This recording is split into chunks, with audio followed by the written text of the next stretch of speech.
ഇപ്പം ഞങ്ങൾ എക്സൈസ് ഡിപ്പാർട്ട്മെൻറ്റിൽ നിന്നാന്ന് പറഞ്ഞല്ലേ, എക്സൈസിൻ്റെ ജോലിയെ പറ്റിയൊക്കെ നിങ്ങൾക്ക് അറിയാമോ? എന്താ എക്സൈസിൻ്റെ ജോലി? ലഹരിക്കെതിരെ കേസുകൾ എടുക്കുക അല്ലേ? അപ്പോൾ നിങ്ങൾ പറഞ്ഞാൽ മദ്യവും മയക്കുമരുന്നുകളുമായിട്ട് ബന്ധപ്പെട്ട് കേസുകൾ എടുക്കാൻ വേണ്ടി നിയുക്തരായ ഡിപ്പാർട്ട്മെൻറ്റാണ് എക്സൈസ് ഡിപ്പാർട്ട്മെൻറ്റ്. അതുപോലെ തന്നെ ആൽക്കഹോൾ അടങ്ങിയ വസ്തുക്കൾക്ക് ലൈസൻസ് കൊടുക്കുന്നത്, വ്യാവസായിക ആവശ്യങ്ങൾക്ക് ഉപയോഗിക്കുമ്പോൾ ലൈസൻസും പെർമിറ്റും അതിൻ്റെ ട്രാൻസ്പോർട്ടേഷനുള്ള പെർമിറ്റും ഒക്കെ കൊടുക്കുന്നത് എക്സൈസ് ഡിപ്പാർട്ട്മെൻറ്റാണ്. അപ്പോൾ നമ്മൾ കൊറോണ വന്നപ്പോൾ ഏറ്റവും കൂടുതൽ ഉപയോഗിച്ചു നമ്മുടെ കൈ സ്റ്റെറിലൈസേഷന് വേണ്ടി ഉപയോഗിച്ചൊരു സാധനമുണ്ട്, അതിൻ്റെ പേരെന്താ? സാനിറ്റൈസർ. അതിലെ പ്രധാന ഘടകം എന്താണ്? ആൽക്കഹോളാണ്. അതുപോലെ തന്നെ നമ്മൾ ഹോസ്പിറ്റലിലൊക്കെ ചെല്ലുമ്പോൾ ഇഞ്ചക്ഷൻ എടുക്കുന്നതിന് മുമ്പ് ഒരു സംഭവം പഞ്ഞി മുക്കി ഇങ്ങനെ തൂക്കൂലേ അല്ലേ, സ്റ്റെറിലൈസേഷന് വേണ്ടി. എന്താണത്? സ്പിരിറ്റാണ്, കുറച്ചുകൂടെ കോൺസെൻട്രേറ്റഡ് ഇതിൻ്റെ ഫോമാണ്. അതുപോലെ കോളേജുകളിലൊക്കെ ചില പരീക്ഷണത്തിന് വേണ്ടി ഇത് ഉപയോഗിക്കുന്നുണ്ട്. അതോടൊപ്പം തന്നെ നമ്മൾ ഇങ്ങോട്ട് പോരുന്നതിന് മുമ്പ് 2 സ്പ്രേ അടിച്ചല്ലേ, അതിനകത്തൊരു ഘടകം എന്താണ്? ആൽക്കഹോളാണ്. അതായത് ഇത് ആൽക്കഹോൾ വേപ്പറൈസ് ചെയ്ത് പോകും, സ്മെല്ല് മാത്രം നമ്മുടെ ശരീരത്തിൽ നിൽക്കും, അതിനു വേണ്ടിയാണത്. അപ്പോൾ ഇങ്ങനെയുള്ള കാര്യങ്ങൾക്ക് ആൽക്കഹോൾ അടങ്ങിയ വസ്തുക്കൾക്ക് ലൈസൻസും ഇതിൻ്റെ പ്രൊഡക്ഷന് വേണ്ടി ലൈസൻസും പെർമിറ്റും കൊടുക്കുന്നത് എക്സൈസ് ഡിപ്പാർട്ട്മെൻറ്റ് വഴിയാണ്. അതിന് നിയമവിരുദ്ധമായ ഉൽപ്പാദന വിതരണങ്ങളെക്കെതിരെ കേസുകൾ എടുക്കുക. മയക്കുമരുന്ന് നിയമപരമായിട്ട് എവിടെയെങ്കിലും നിർമ്മിക്കാൻ അവകാശമുണ്ടോ? ഇല്ല. അപ്പോൾ തീർച്ചയായും അതിൻ്റെ നിർമ്മാണമോ ട്രാൻസ്പോർട്ടേഷനോ കൈവശം വയ്ക്കുന്ന ഉൾപ്പെടെയുള്ള സംഭവങ്ങൾക്ക് കേസുകൾ എടുക്കുകയൊക്കെയാണ് എക്സൈസിൻ്റെ ജോലി. അതോടൊപ്പം തന്നെ പിന്നെ ലഹരി വസ്തുക്കളെ പറ്റിയെല്ലാം നിങ്ങൾക്കറിയാം, നിരവധി എക്സൈസിൻ്റെ ക്ലാസ്സുകൾ നിരന്തരം കേൾക്കുന്നത് അല്ലേ? എന്തൊക്കെയാണ് നിങ്ങൾക്കറിയാവുന്ന ലഹരി വസ്തുക്കൾ? എന്തൊക്കെയാണ്?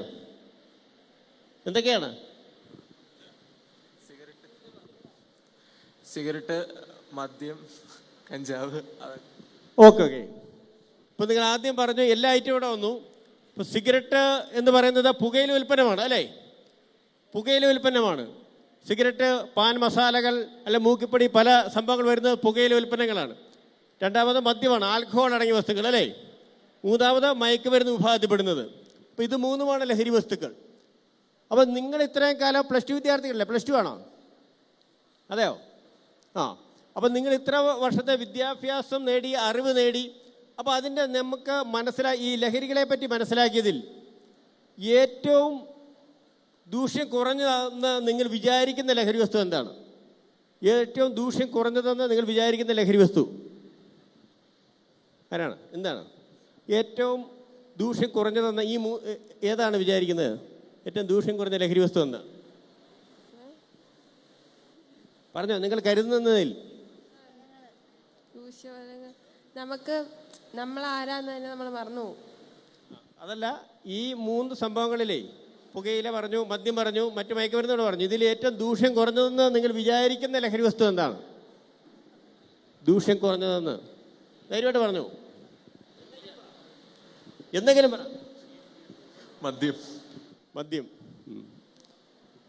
മദ്യം ദൂഷ്യം കുറഞ്ഞതെന്ന് വിചാരിക്കുന്നത് എന്താണ്? വിചാരിക്കും മദ്യം തന്നെ. എന്താണ് മദ്യം? സിഗരറ്റ്. അപ്പം സിഗരറ്റ് എന്ന് പറഞ്ഞു, മദ്യമെന്ന് പറഞ്ഞു. അപ്പം നമ്മളിങ്ങനെ മദ്യമാണ് ദൂഷ്യം കുറഞ്ഞത്, സിഗരറ്റാണ്, പുകയില ഉൽപ്പന്നങ്ങളാണ് ദൂഷ്യം കുറഞ്ഞതെന്നൊക്കെ പല രീതിയിലുള്ള ധാരണകൾ ആണ് നമ്മുടെ മനസ്സിലുള്ളത്. പക്ഷേ ഈ സിഗരറ്റ് വീര്യം കുറഞ്ഞതാണെന്ന് വിചാരിക്കുമ്പോൾ തന്നെ, അല്ല കുഴപ്പമില്ല നിങ്ങൾ വിചാരിക്കുമ്പോൾ, പുകയില ഉൽപ്പന്നങ്ങൾ ദൂഷ്യം കുറവാണെന്ന് വിചാരിക്കുമ്പോൾ, നമുക്കറിയാം അന്താരാഷ്ട്ര ലഹരി വിരുദ്ധ ദിനം എന്നാണ്. അന്താരാഷ്ട്ര ലഹരി വിരുദ്ധ ദിനം എന്താണ്? അന്താരാഷ്ട്ര ലഹരി വിരുദ്ധ ദിനം എന്താണ്? ഞാൻ തന്നെ പറയാം, ജൂൺ 26 അത് കൂടാതെ അന്താരാഷ്ട്ര പുകയില വിരുദ്ധ ദിനമുണ്ട്. അന്താരാഷ്ട്ര പുകയില വിരുദ്ധ ദിനം അതെന്താണെന്ന് ആരെങ്കിലും പറയാമോ? അന്താരാഷ്ട്ര പുകയില വിരുദ്ധ ദിനം പറയാമോ ആരെങ്കിലും? അത് മെയ് 31 കേട്ടോ, മെയ് 31. അപ്പം നിങ്ങളൊന്ന് ആലോചിച്ച് നോക്കുക, എല്ലാ ലഹരി വസ്തുക്കൾക്കും എതിരെ ഒരു ദിനമുണ്ടായിരിക്കുകയാണ്. ഈ പുകയിലയ്ക്കെതിരെ മാത്രം ഒരു ദിനം ആചരിക്കുന്നത്. അതിന് പ്രത്യേക കാരണമുണ്ട്. നിങ്ങൾ നിസ്സാരമെന്ന് കാണുന്ന ഈ പുകയില ഉൽപ്പന്നങ്ങൾക്ക് ലോകാരോഗ്യ സംഘടനയുടെ കണക്ക് പ്രകാരം 65 ലക്ഷത്തിനും 80 ലക്ഷത്തിനും ഇടയിൽ ആളുകൾ ഒരു വർഷം ഈ പുകയില ഉൽപ്പന്നങ്ങൾ മൂലം ഈ ഭൂമിയിൽ മരിച്ചു വീണുകൊണ്ടിരിക്കുകയാണ്. അപ്പോൾ നമ്മളറിയാതെ നമ്മുടെ പ്രിയപ്പെട്ടവരുടെ നിരവധി ആളുകളുടെ ജീവനെ കവർന്നെടുക്കുന്നുകൊണ്ടിരിക്കുന്ന ഒരു ലഹരി വസ്തുവാണെന്ത്? ഈ പുകയില ഉൽപ്പന്നങ്ങൾ. ഇപ്പോൾ കൊറോണ വന്ന് നിരവധി ആളുകൾ മരിച്ചുപോയി അല്ലേ? അപ്പോൾ കൊറോണ വന്നുള്ള മരണസംഖ്യ പറയുന്നത് 77 ലക്ഷത്തോളം പേരാണ്. പക്ഷേ പുകയില മൂലം ഓരോ വർഷവും പുകയിലജന്യ രോഗങ്ങൾ മൂലം ഇത്രയധികം ആളുകൾ മരണപ്പെട്ടുകൊണ്ടിരിക്കുകയാണ്. അപ്പോൾ നിങ്ങൾ മനസ്സിലാക്കുക, നിങ്ങൾ നിസ്സാരമെന്ന് കരുതുന്ന ഈ പുകയിലേക്ക് ഇത്തരം പ്രശ്നങ്ങളുണ്ടെങ്കിൽ മറ്റ് ലഹരി വസ്തുക്കളുടെ അവസ്ഥ എന്തായിരിക്കുമെന്ന് നിങ്ങളൊന്ന് മനസ്സിൽ കണക്കുകൂട്ടി നോക്കുക. അടുത്തതായി ഞാൻ കിടക്കുന്നത് മറ്റ് ഈ ലഹരി വസ്തുക്കളുമായിട്ട് ബന്ധപ്പെട്ട് നിങ്ങൾക്ക് ഉണ്ടാകുന്ന ചില മിഥ്യാധാരണകളാണ്. കാരണം നിങ്ങളെ ഏറ്റവും കൂടുതൽ സ്വാധീനിക്കുന്നത് ഇപ്പോൾ സോഷ്യൽ മീഡിയ ആണ് അല്ലേ? ഫ്രണ്ട്സ് സ്വാധീനിക്കും, സോഷ്യൽ മീഡിയ ഒക്കെ സ്വാധീനിക്കുന്നത്. അപ്പോൾ പലർക്കും ഈ ലഹരി വസ്തുക്കൾ ചിലർക്ക് നമുക്ക് ആരോഗ്യത്തിന് ഇതിൽ സ്റ്റാമിനയ്ക്ക് നല്ലതാണെന്നുള്ള ആ ധാരണ. അപ്പോൾ സ്റ്റാമിനയ്ക്ക് നല്ലതാണോ ലഹരി വസ്തുക്കൾ? നല്ലതാണോ? ആണോ? സ്റ്റാമിനയ്ക്ക് നല്ലതാണോ? ആണോ? അതെയോ അല്ലയോ? സ്റ്റാമിനയ്ക്ക് നല്ലതാണോ? അല്ല, സ്റ്റാമിനയ്ക്ക് നല്ലതല്ല. ചില കുട്ടികളെങ്കിലും ഈ ലഹരിയിലേക്ക് കടക്കുന്നത് കളിക്കളങ്ങളിൽ. ഇപ്പോൾ സർക്കാരിൻ്റെ വാർഷികത്തോടനുബന്ധിച്ച് വാഴത്തോപ്പിൽ നിരവധി ഡിപ്പാർട്ട്മെൻറ്റുകളുടെ സ്റ്റാളുകളുണ്ട്, എക്സൈസിൻ്റെ സ്റ്റാളുണ്ട്. അവിടെ ഡി അഡിക്ഷൻ സെൻറ്റർ നമ്പർ വെച്ചിട്ടുണ്ട്. അപ്പോൾ അവിടെ എത്തി 2-3 കുട്ടികൾ ഇങ്ങനെ പതുങ്ങി നിന്നു. പിന്നീട് കാര്യം അന്വേഷിച്ചപ്പോൾ അവർ പറഞ്ഞു, ഞങ്ങൾ വലിക്കാൻ തുടങ്ങി, നിർത്താൻ പറ്റുന്നില്ല. അപ്പോൾ അവരെ അടുത്തിരുത്തി സംസാരിച്ചപ്പോൾ അവരെങ്ങനെയാണ് വന്നത്? അപ്പോൾ വീട്ടിലറിയാതെ നിർത്താൻ സഹായിക്കണമെന്ന് പറഞ്ഞാണ് അവർ വന്നത്. അപ്പോൾ എങ്ങനെയാണ് ഈ കുട്ടികൾ പെട്ടതെന്ന് ചോദിച്ചപ്പോൾ അവർ അടുത്തുള്ള കളിക്കളത്തിൽ കളിക്കാൻ പോകുന്നുണ്ട്. അപ്പോൾ അവരെക്കാൾ മുതിർന്ന കൂട്ടുകാരുമുണ്ട്, മുതിർന്ന പ്രായത്തിലുള്ളവർ. അപ്പോൾ അവരുടെ വണ്ടിയൊക്കെ ഉണ്ട്, അതൊക്കെ ഇങ്ങനെ അവർക്ക് ഓടിക്കാൻ കൊടുക്കും, ഗ്രൗണ്ടിൽ കൂടെ ഓടിക്കാൻ കൊടുക്കും. അങ്ങനെ അവരുമായിട്ട് നല്ല ബന്ധമായി. അങ്ങനെ അവർ സമയം ഇച്ചിരി വൈകി കഴിയുമ്പോൾ താഴോട്ടിറങ്ങി വലിക്കുന്നത് കാണുന്നുണ്ട്. അപ്പോൾ അങ്ങനെ വലിക്കുന്നത് കണ്ടപ്പോൾ ഇവരും ചെന്നു. അപ്പോൾ ആദ്യമൊക്കെ അവർ ഓടിച്ചു വിട്ടു. പിന്നീട് പറഞ്ഞപ്പോൾ വേണേ ഒന്ന് ഉപയോഗിച്ച് നോക്കൂ, വേണമെങ്കിൽ ഒന്ന് ഉപയോഗിച്ച് നോക്കിയോ, സ്റ്റാമിനയ്ക്കൊക്കെ നല്ലതെന്ന് പറഞ്ഞു. അങ്ങനെ വെറുതെ തമാശയ്ക്ക് അവർ ആദ്യം നോ പറഞ്ഞു, പിന്നീട് വെറുതെ ഒന്ന് വലിച്ചു നോക്കിയതാണ്. അങ്ങനെ തുടങ്ങി ഇതൊരു ശീലമായി അവർ അഡിക്ഷനിലേക്ക് വന്നു. അപ്പോൾ അവരിത് സ്റ്റാമിനയ്ക്ക് നല്ലതെന്നാണ് വിചാരിച്ചാണ് ഇവർ ജസ്റ്റ് തുടങ്ങുന്നത്. നിങ്ങൾ ഏറ്റവും ആരാധിക്കുന്ന ഫുട്ബോളർ ആരാണ്? ക്രിസ്ത്യാനോ റൊണാൾഡോയുടെ ആരാധകരെന്ന് കൈവെക്കാവോ പ്ലീസ്? ക്രിസ്ത്യാനോ റൊണാൾഡോ ധൈര്യമായിട്ട് വയ്ക്കൂ. ആ പുറത്തായതൊന്നും നോക്കണ്ട, ധൈര്യമായിട്ട് കൈവെക്ക്. ക്രിസ്ത്യാനോ റൊണാൾഡോ ധൈര്യമായിട്ട് പൊക്കിയോ, മുഴുവൻ കൈവയ്ക്കോ, ധൈര്യമായിട്ട് വയ്ക്കൂ. ഓക്കെ, കൈ താത്തിട്ടോ. ഈ ക്രിസ്ത്യാനോ റൊണാൾഡോയുടെ സ്റ്റാമിനയുടെ രഹസ്യം ഏതെങ്കിലും ലഹരിയാണോ? ആണോ? അല്ല. അദ്ദേഹം ഏതെങ്കിലും വിധത്തിലുള്ള ലഹരി വസ്തുക്കൾ ഉപയോഗിക്കുന്ന ആളാണോ? ആണോ? അല്ലേ? ഒച്ചപ്പറ. ആണോ? ഒച്ചപ്പറ. ആണോ? അല്ല. ജീവിതത്തിൽ ഒരിക്കൽ പോലും ലഹരി ഉപയോഗിക്കില്ലെന്ന് ദൃഢപ്രതിജ്ഞ ചെയ്തിട്ടുള്ള ആളാണ് ആര്? ക്രിസ്ത്യാനോ റൊണാൾഡോ അല്ലേ? ആരാധകരല്ലേ ആവേശത്തോടെ പറ. അതേ ലഹരി ഉപയോഗിക്കുന്ന ആളാണോ? അല്ല. ജീവിതത്തിൽ ഒരിക്കൽ പോലും ലഹരി ഉപയോഗിക്കില്ല എന്ന് ദൃഢപ്രതിജ്ഞ ചെയ്തിട്ടുള്ള ആളാണ് ക്രിസ്ത്യാനോ റൊണാൾഡോ. അതോടൊപ്പം അദ്ദേഹത്തിൻ്റെ അച്ഛനെ പറ്റി അറിയാവോ? അച്ഛൻ ലഹരി ഉപയോഗിക്കുമായിരുന്നോ? അദ്ദേഹത്തിൻ്റെ ലഹരി ഉപയോഗിക്കുമായിരുന്നോ? ധൈര്യമായിട്ട് പറ.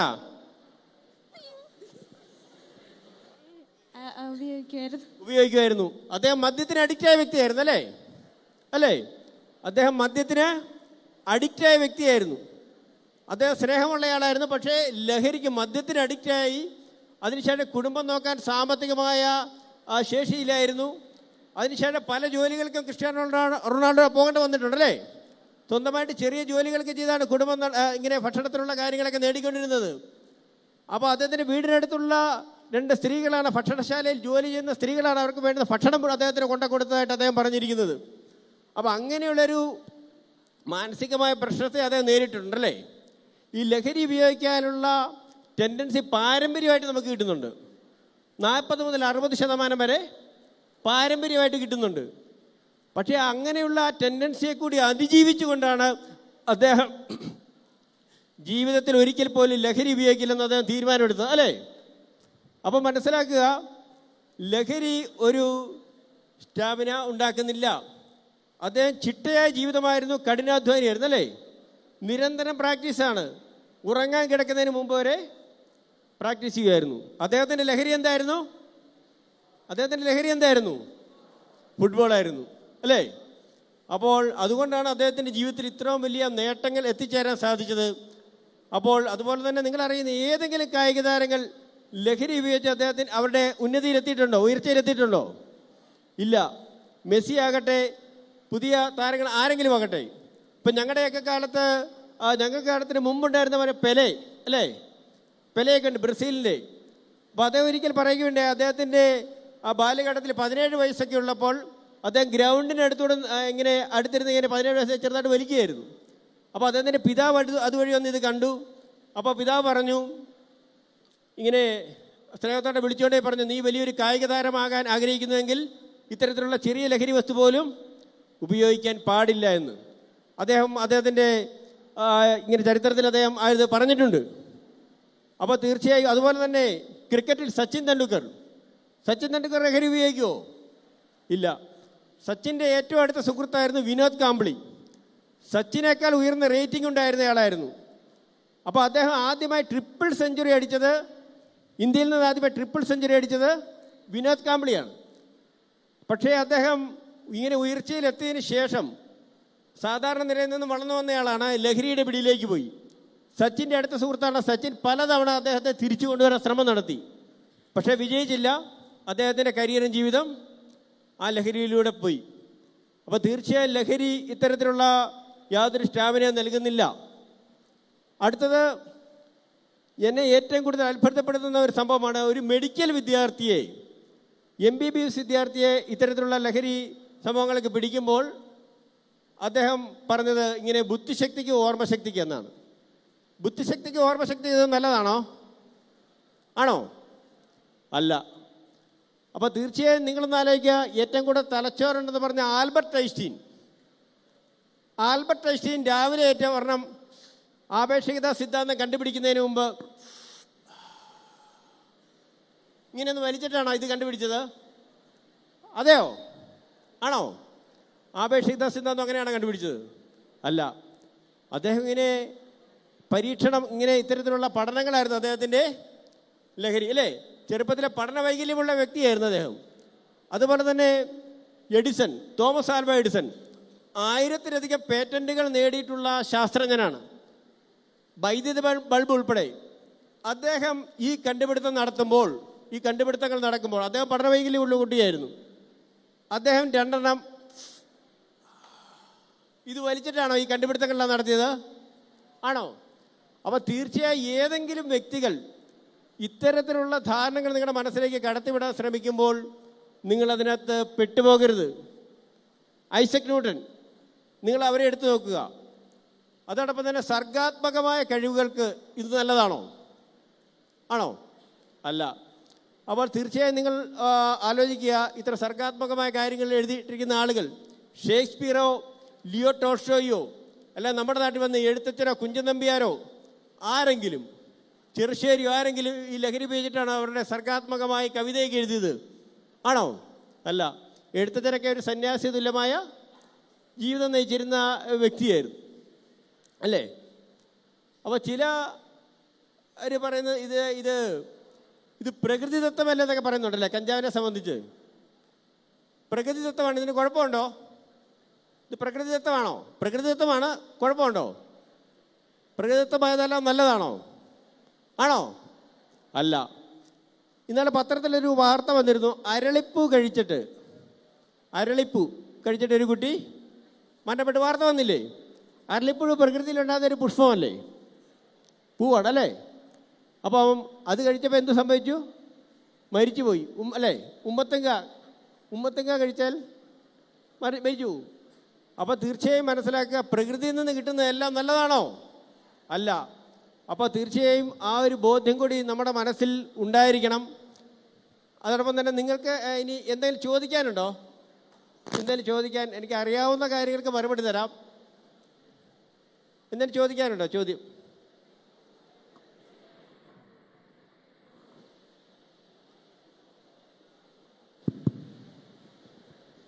സർ, ക്വസ്റ്റ്യൻ ആൻസറിലേക്ക് കടക്കുവാണോ?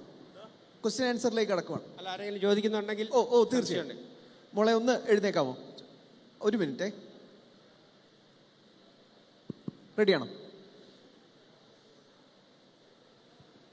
പേര് പറയാ, ക്ലാസ് ഒന്ന് പറയണേ. എൻ്റെ പേര് അന്ന ജിമി. ഞാൻ +2 പഠിക്കുന്നു. ബയോളജി സയൻസ് പാസ്സാണ്. എൻ്റെ ക്വസ്റ്റ്യൻ എന്ന് വെച്ച് കഴിഞ്ഞാൽ, ഈ നിരാശയും ഏകാന്തതയും കൊണ്ടാണല്ലോ കുട്ടികൾ എപ്പോഴും ലഹരിയിലേക്ക് അടിമപ്പെട്ടു പോകുന്നത്. അപ്പം ഇതിൽ നിന്ന് അവരെ തിരിക്കാൻ വേണ്ടി സ്കൂളിൽ നടത്തുന്ന പദ്ധതികളൊന്ന് പറഞ്ഞു തരാമോ? ഈ നിരാശയിൽ നിന്നും ഏകാന്തതയൊക്കെ അതിജീവിക്കാൻ വേണ്ടി ചിലർ ലഹരിയിലേക്ക് പോകുന്നുണ്ട്. അപ്പോൾ തീർച്ചയായും അതിനെ അതിജീവിക്കാൻ വേണ്ടി നമ്മൾ തീർച്ചയായും ഒറ്റപ്പെട്ട രീതിയിൽ ഇൻട്രോവേർട്ടായി പോകുന്നവരാണ് ആ രീതിയിലായിട്ട് കൂടുതലും പോകുന്നത്. അപ്പോൾ തീർച്ചയായും പരമാവധി നമ്മൾ കൂട്ടുകാരുമായിട്ട് ഭയങ്കരമായിട്ട് മിങ്കിൾ ചെയ്യണം. എന്തെങ്കിലും എൻഗേജ്മെൻറ്റ് നമുക്കുണ്ടായിരിക്കണം. എന്തെങ്കിലും ഹോബീസ്, നമുക്ക് സ്വന്തമായിട്ട് എന്തെങ്കിലും ഹോബീസ്, അപ്പോൾ കായികമായ ഇത് താല്പര്യമുള്ളവരാണെങ്കിൽ അത്തരം കാര്യങ്ങളിൽ ഏർപ്പെടുക. അതോടൊപ്പം തന്നെ ഇപ്പോൾ എക്സൈസ് ഡിപ്പാർട്ട്മെൻറ്റിൻ്റെ ഭാഗത്തുനിന്ന് ടീം വിമുക്തി എന്ന പേരിൽ സ്കൂളുകൾക്ക് ഇങ്ങനെ 10,000 രൂപ വീതം ഫണ്ട് നൽകിക്കൊണ്ട് ഒരു ജില്ലയിൽ 40 പേര് വെച്ച് 3-4 വർഷമായിട്ട് അത് ചെയ്യുന്നുണ്ട്. അപ്പം അങ്ങനെ സ്പോർട്സ് ടീമുകൾ രൂപീകരിച്ചുകൊണ്ട് കുട്ടികളെ കായിക ലഹരിയിലേക്ക് കൊണ്ടുവരുന്നതിനായി. അപ്പം അതുപോലെ കുട്ടികളെ പോസിറ്റീവായിട്ടുള്ള ക്രിയേറ്റീവായിട്ട് തിരിച്ചുവിടുന്നതിന് വേണ്ടിയാണ്. അതോടൊപ്പം ഇപ്പം തന്നെ വായനാ ദിനത്തോടനുബന്ധിച്ച് ഈ ഒരു പുസ്തകം വായിച്ച് അതിനെ മികച്ച രീതിയിൽ അതിൻ്റെ ആശയങ്ങൾ വിശദീകരിക്കാനും ആ രീതിയിൽ നിരവധി മത്സര പരിപാടികൾ നടക്കുന്നുണ്ട്. ഇപ്പോൾ UP സെക്ഷനിൽ തന്നെ ഞങ്ങൾ ചിത്രരചനാ മത്സരം നടത്തി. അപ്പോൾ ക്രിയേറ്റീവായിട്ടുള്ള മേഖലയിലേക്ക് തിരിച്ചുവിടാനാണ് നമ്മൾ ചെയ്യുന്നത്. അപ്പോൾ തീർച്ചയായും നിങ്ങളിപ്പോൾ മുതിർന്ന വിദ്യാർത്ഥികളാണ്. അപ്പോൾ അങ്ങനെയെങ്കിലും നമുക്ക് എന്തെങ്കിലും ബുദ്ധിമുട്ട് അനുഭവപ്പെടുന്നുണ്ടെങ്കിൽ നിങ്ങളുടെ നല്ല സുഹൃത്തുക്കളെ തേടുക, അവരുമായിട്ട് കാര്യങ്ങൾ ഷെയർ ചെയ്യുക. അതോടൊപ്പം തന്നെ എൻ്റെ ഒരു ഹോബീസ് ബിൽഡപ്പ് ചെയ്യുക. അതോടൊപ്പം തന്നെ നല്ല സൗഹൃദപരമായി സൂക്ഷിക്കുക. അപ്പോൾ ആ രീതിയിലാണ് ജീവിക്കുക. പിന്നെ ഒരു ജീവിത ലക്ഷ്യമുണ്ടായിരിക്കുക, അതിനുവേണ്ടിയുള്ള ഒരു പോരാട്ടം എപ്പോഴും ഉണ്ടായിരിക്കണം. ഇപ്പോൾ റൊണാൾഡോയുടെ എല്ലാവരുടെയും ജീവിതം നോക്കാം അല്ലേ. അപ്പോൾ ജീവിതത്തിൽ ഉയരത്തിലെത്തിയിട്ടുള്ള എല്ലാവരും ഇത്തരത്തിലുള്ള എന്തൊരു പ്രശ്നത്തെ അതിജീവിച്ചവരാണ്. അല്ലാത്തവർ എല്ലാ സൗകര്യങ്ങളും കിട്ടിയിട്ട് ജീവിതത്തിൽ ഉയർന്നു വന്നൊരു 30% മാത്രമേ ഉള്ളൂ. ബാക്കി 70% ഇത്തരത്തിലുള്ള പ്രതിസന്ധികളെ നട്ടങ്ങളെ നേരിട്ടവർ മാത്രമാണ്.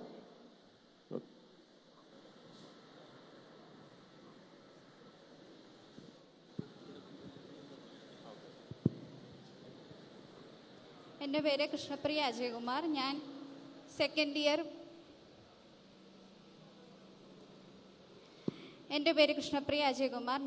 ഇയർ ഹ്യൂമാനിറ്റീസ് ക്ലാസ്സിലെ വിദ്യാർത്ഥിനിയാണ്. എനിക്ക് ചോദിക്കാനുള്ളത്, കേസിനും ശിക്ഷയ്ക്കുമൊക്കെ അപ്പുറത്തേക്ക് ലഹരിയിൽ അടിമപ്പെട്ട് അതിൽ നിന്ന് നല്ലൊരു ജീവിതത്തിലേക്ക് മറ്റുള്ളവരെ കൊണ്ടുവരാൻ വേണ്ടി നമ്മുടെ നിയമസുരക്ഷാ സംവിധാനങ്ങൾ എന്തൊക്കെയാണ് ചെയ്യുന്നത് എന്നുള്ളതാണ്. ഇപ്പം മുമ്പ് സംസാരിച്ച നമ്മുടെ അസിസ്റ്റൻ്റ് എക്സൈസ് കമ്മീഷണർ അവരുകൾ പറഞ്ഞു കഴിഞ്ഞു. എക്സൈസിന് നമ്മൾ എൻഫോഴ്സ്മെൻറ്റ് പ്രവർത്തനം നടക്കുന്നുണ്ട്, കേസ് നടപടികളോടൊപ്പം തന്നെ.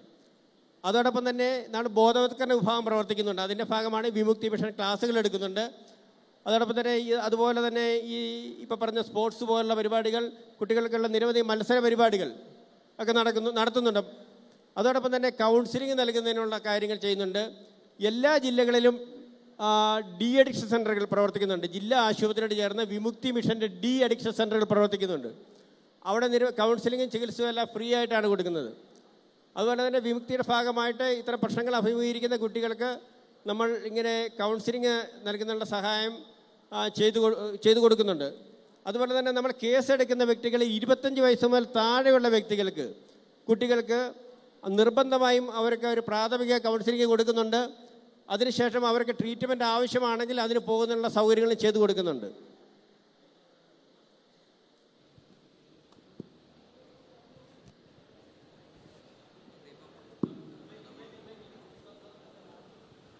ഇപ്പം എൻ്റെ പേര് ആൻറ്റൺ. ഞാൻ ബയോളജി സയൻസ് +2 ആണ്. ഇപ്പം നമുക്കറിയാം, നമ്മുടെ ഈ ഒരു പുതിയൊരു ജനറേഷനിൽ അവരെ ഏറ്റവും കൂടുതൽ സ്വാധീനിക്കുന്ന ഒരു ഇതാണ് സിനിമയും അതുപോലുള്ള കാര്യങ്ങൾ. പുതിയ സിനിമകളും കാര്യങ്ങളൊക്കെ പുതിയ ജനറേഷൻ നല്ലവരെ സ്വാധീനിക്കുന്ന ഒരു ഘടകമാണ്. അപ്പം ഈ സിനിമകളിലൂടെയൊക്കെ തന്നെ ഇപ്പോൾ കാണിക്കുന്ന ഈ ലഹരിയെ എങ്ങനെ ഉപയോഗിക്കാം, അതിൻ്റെ പുറകിലുള്ള മാഫിയ, അങ്ങനെയുള്ള കാര്യങ്ങളാണ്. അപ്പോൾ ഈ കാര്യങ്ങളൊക്കെ കുട്ടികളെ ഈ ഡ്രഗ് ഉപയോഗിക്കുന്നതിലോട്ടോ അല്ലെങ്കിൽ ആ രീതിയിലോട്ടുള്ള കാര്യങ്ങളിലോട്ടൊക്കെ മോട്ടിവേറ്റ് ചെയ്തില്ലേ?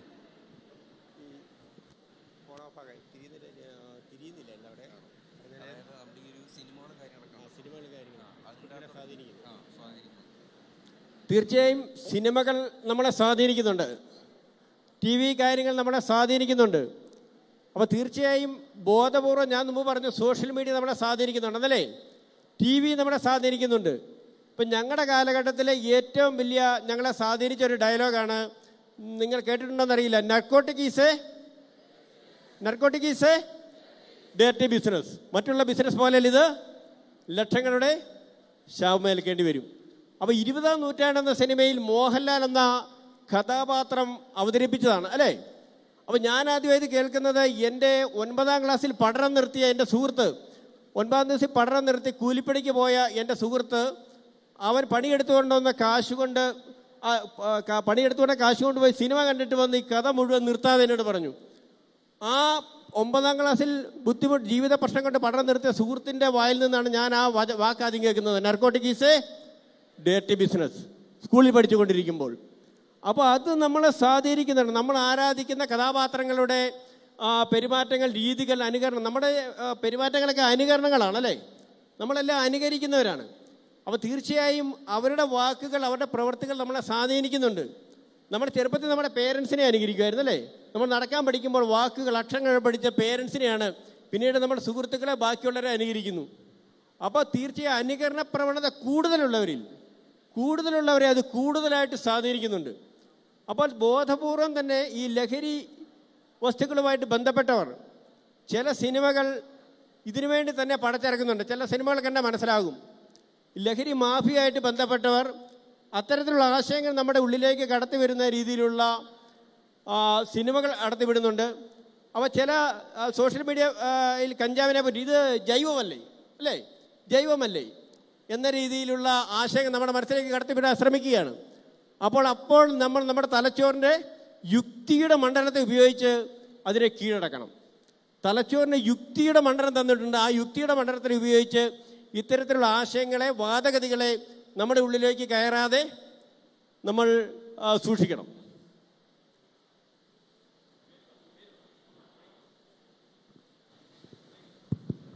മോളെ പേര് പറയണേ. എൻ്റെ പേര് ആവണി. ഞാൻ +2 കമ്പ്യൂട്ടർ സയൻസ് ബാച്ചിലാണ് പഠിക്കുന്നത്. എനിക്ക് ചോദിക്കാനുള്ളത്, അതായത് ലഹരിക്ക് അടിമപ്പെട്ട് പലർക്കും അതിൽ നിന്ന് രക്ഷപ്പെടണമെന്നുള്ളവർ നമ്മുടെ ചുറ്റുമുള്ളവരുടെ കുറ്റപ്പെടുത്തൽ കാരണം അത് തുറന്നു പറയാൻ മടിക്കുന്നുണ്ടായിരിക്കും. അപ്പോൾ അങ്ങനെയുള്ളൊരു മനോഭാവം നമുക്ക് എങ്ങനെ മാറ്റാൻ പറ്റും? തീർച്ചയായും അത് നമ്മുടെ സമൂഹം നേരിടുന്ന വലിയൊരു പ്രശ്നമാണ്. ഇപ്പം ലഹരിക്ക് ഒരാൾ ഒരു പ്രശ്നത്തിൽ പെട്ട് കഴിഞ്ഞാൽ, നമ്മൾ വാഴ എന്ന സിനിമ ഉണ്ടല്ലേ, അപ്പോൾ അതിനകത്തുണ്ട് അവർ പെട്ടെന്നൊരു പെട്ടുപോയി കഴിഞ്ഞ് എവിടെ പോയിരുന്നാലും അമ്മ നിന്ന് വലിക്കുമെന്ന് തോന്നുന്നു. മീൻ പിടിക്കാൻ പോയാലും വെറുതെ പോയിരുന്നാലും അവരെ പുറകെ സമൂഹം ഇറങ്ങുകയാണ് അല്ലേ. അവരെ നിരന്തരം കുറ്റപ്പെടുത്തുകയാണ്. അത് കുടുംബത്തിലായാലും സമൂഹത്തിലായാലും അങ്ങനെ ഒരു പ്രശ്നമുണ്ട്, സ്കൂളിലായാലും കൂട്ടുകാരായാലും അങ്ങനെ ഒരു പ്രശ്നമുണ്ട്. അപ്പോൾ അങ്ങനെയൊരു പ്രശ്നത്തെ, പക്ഷേ ആ പ്രശ്നം ഇല്ലാതാക്കിയിട്ട് നമുക്കാർക്കും നന്നാകാൻ പറ്റത്തില്ല ഒരു പ്രശ്നത്തിൽ പെട്ടുപോയവർ. അപ്പം നിങ്ങൾ കുട്ടികളെന്ന നിലയിൽ നിങ്ങൾക്ക് ചെയ്യാൻ പറ്റുന്നത്, ഇങ്ങനെ പ്രശ്നത്തിൽപ്പെട്ട ഒരു കുട്ടി ഉണ്ടെങ്കിൽ അവൻ എന്തെങ്കിലും പ്രശ്നങ്ങൾ കാണും, പെട്ടെന്ന് അഡിക്റ്റ് ആകുന്നുണ്ടെങ്കിൽ ഒന്ന് വീട്ടിലെ പ്രശ്നങ്ങൾ കാണും, അല്ലെങ്കിൽ വ്യക്തിപരമായ പ്രശ്നങ്ങൾ കാണും. അങ്ങനെ നമ്മുടെ ഏതെങ്കിലും കൂട്ടുകാരി പെട്ടുപോയിട്ടുണ്ടെങ്കിൽ നിങ്ങൾ നല്ലൊരു സുഹൃത്തായി നിന്ന് അവളെ കേൾക്കാൻ തയ്യാറാകുക. അവൻ്റെ വീട്ടുകാര്യങ്ങളോ വ്യക്തിപരമായ പ്രശ്നങ്ങളോ പറയുമ്പോൾ അത് നമ്മൾ കേൾക്കുക, പക്ഷേ മറ്റാരോടും പറയാൻ പോകരുത്. നല്ലൊരു സുഹൃത്തെ അവനെ കേൾക്കുക. അപ്പം നിങ്ങൾ തോളെ തട്ടി ഒരു ആശ്വാസവാക്ക് പറഞ്ഞാൽ തന്നെ അവളുടെ പകുതി പ്രശ്നങ്ങൾ തീരും. അങ്ങനെ അവരെ സ്നേഹത്തോടെ ചേർത്ത് നിർത്തിയാൽ മാത്രമേ അവരെ തിരിച്ചു കൊണ്ടുവരാൻ സാധിക്കത്തുള്ളൂ. അതോടൊപ്പം തന്നെ സമൂഹത്തിൽ കുറ്റപ്പെടുത്തലുകൾ ഉണ്ടാകുമ്പോഴും നീ ആരെന്ത് പറഞ്ഞാലും മൈൻഡ് ചെയ്യണ്ട, നമ്മളായിരുന്നാൽ മതി. അപ്പം അങ്ങനെ ഒരു സന്ദേശം നമ്മുടെ സുഹൃത്തുക്കൾക്ക് നമ്മൾ പകർന്നു കൊടുത്തുകൊണ്ട്, ധൈര്യം കൊടുത്തുകൊണ്ട് അവരെ നമ്മുടെ നമ്മൾ പെടാതിരിക്കുന്നതോടൊപ്പം തന്നെ ഏതെങ്കിലും ഒരു സുഹൃത്തിനെയെങ്കിലും, നിങ്ങൾ NCCയുടെയൊക്കെ സ്കൗട്ട് ആൻഡ് ഗൈഡ് കുട്ടികളാണ്, അപ്പം നിങ്ങൾ ആ ഒരു സാമൂഹ്യ പ്രതിബദ്ധതയോടുകൂടി നിങ്ങളുടെ ഏതെങ്കിലും ഒരു സുഹൃത്ത് പെട്ടുപോയിട്ടുണ്ടെങ്കിൽ അവരെ തിരിച്ചു കൊണ്ടുവരുന്നതിനുള്ള ശ്രമങ്ങൾ കൂടി നിങ്ങളുടെ ഭാഗത്തുനിന്നും ഉണ്ടാകണം.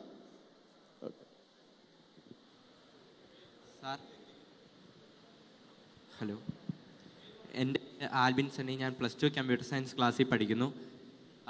എൻ്റെ ക്വസ്റ്റ്യൻ എന്ന് പറയുന്നത്, പ്രധാനമായിട്ടും ലഹരി ഡിസ്ട്രിബ്യൂട്ട് ചെയ്യുന്ന ആൾക്കാരെയാണ് പൊതുവെ എക്സൈസ് പിടിക്കാറുള്ളത്. അതിൻ്റെ തലപ്പത്തുള്ളവരെ പിടിക്കാത്തത് അതിൻ്റെ ഉള്ളിലുള്ള രാഷ്ട്രീയ നേതാക്കളുടെ ഇൻവോൾവ്മെൻറ്റ് മൂലം അതോ സമൂഹത്തിൽ ഉയർന്ന പൊസിഷനിലിരിക്കുന്നവരുടെ ഇൻവോൾവ്മെൻറ്റ് മൂലമാണോ?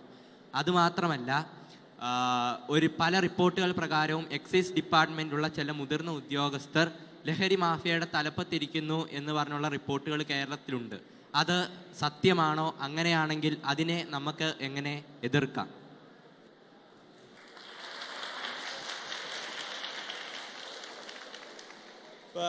ഞാൻ തങ്കമണി റേഞ്ചിലാണ് ജോലി ചെയ്യുന്നത്. അപ്പോൾ ഈ ലഹരിയുമായി ബന്ധപ്പെട്ട് നമുക്ക് അവിടെ ഒരു രാഷ്ട്രീയ ഇടപെടൽ ഒരിക്കൽ പോലും ഉണ്ടായിട്ടില്ല ലഹരിയുമായി ബന്ധപ്പെട്ട കേസുകൾക്ക്. പിന്നെ നമ്മുടെ കേരളത്തിലേക്ക് ലഹരികൾ വരുന്നത് അന്യ സംസ്ഥാനങ്ങളിൽ നിന്നാണ്. ഇപ്പോൾ MDMA ഒക്കെ കൂടുതലും ബാംഗ്ലൂരിൽ നിന്നാണ് വരുന്നത്. കഞ്ചാവാണെങ്കിൽ മറ്റ് ഒറീസ, ആന്ധ്ര പോലുള്ള സംസ്ഥാനങ്ങളിൽ ഉൽപ്പാദിപ്പിച്ച് തമിഴ്നാട് വഴിയും പാലക്കാട് വഴി ട്രെയിൻ വഴിയൊക്കെയാണ് നമ്മുടെ കേരളത്തിലേക്ക് കടന്നു വരുന്നത്. അപ്പം നമ്മുടെ അന്വേഷണത്തിൻ്റെ